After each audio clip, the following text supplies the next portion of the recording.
We'd like to welcome up Dan Pulcrano, publisher of the Metro, to come on up and say a couple of words about Joe.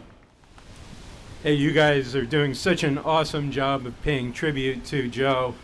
Thank you for this, and thank you, Amy, for putting this together. And Chris, that was beautiful. Thank you. Just beautiful.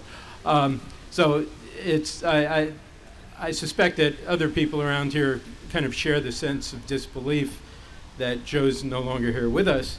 And in fact, I saw him over there and did a double take for a second there. I was like, whoa.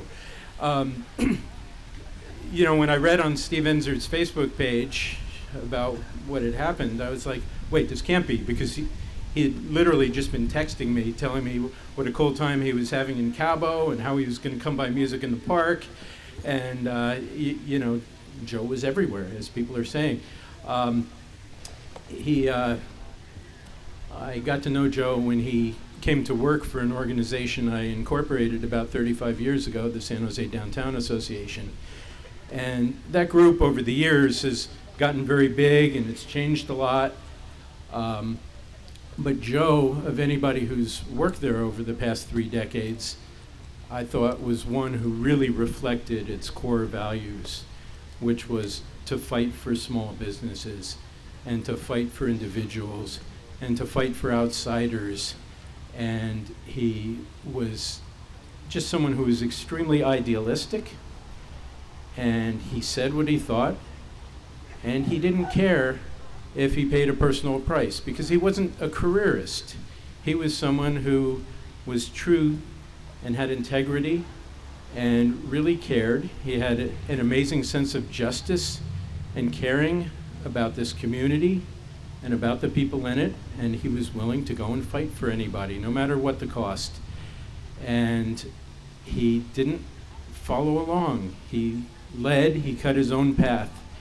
And there needs to be more people like Joe who are willing to not really care what everybody else thinks or not care what everybody else is doing, but carve their own path and say, I'm going to fight for this because this is what I believe is right. I admired that. I unsuccessfully tried to hire Joe after he left the Downtown Association, but he wanted to go work for a nonprofit because he really cared about the core mission.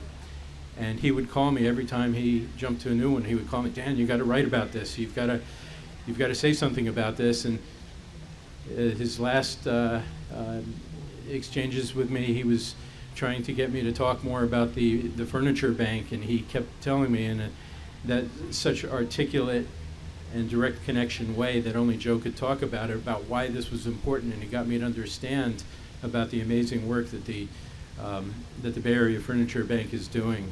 And I know it cared tremendously about that and the impact it was making on people's lives. So in any event, and by the way,